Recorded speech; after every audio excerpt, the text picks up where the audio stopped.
আজকে ঘুরতে চলে আসলাম খুব শান্তির একটা জায়গা। তো ফ্লাইওভারটার উপরে উঠতেছি। তো খুবই সুন্দর একটা মনোরম পরিবেশ, চারদিকের বাতাস আসতেছে। তো মানুষ এই জায়গায় আসে, অনেকেই আসে এই জায়গায় ঘুরে। তো আমিও তাদের দেখা দেখে চলে আসলাম। তো অনেক সময় দেখা যায় প্রেমিক প্রেমিকারা থাকে, তো আজকে তারা নাই, দেখ ভালো। তো এই জায়গায় অনেক কিছু খাওয়া যায়, আমরা বানাই এটা আমরা বানাই। মেয়ে দুইটা আমার ব্লগ দেখে আইসা দিল, যাক লজ্জা পাওয়ার কিছু নাই। তো ব্লগ আরও সুন্দর করতে হইব, নাহলে নয়তো সবাই এরকম দেখে আসবো। আরও অনেক জায়গায় ঘুরতে হইব, বেশি বেশি ঘুরলে ব্লগও সুন্দর হইব, না ঘুরলে মজা আসবো না। তো দেখেন খুবই সুন্দর একটা জায়গা। তো আজকে বৃষ্টির দিন, এই জন্য গাড়ি ঘোড়া খুব কম আছে।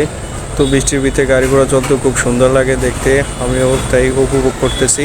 তো ফ্লাইওভারের চতুর্দিকের বাতাস আসতেছে, খুব অনুভূতিটা ভালোই লাগতেছে। তো আসলে ঘুরতে অনেক ভালো লাগে, ঘুরলে মন ভালো থাকে।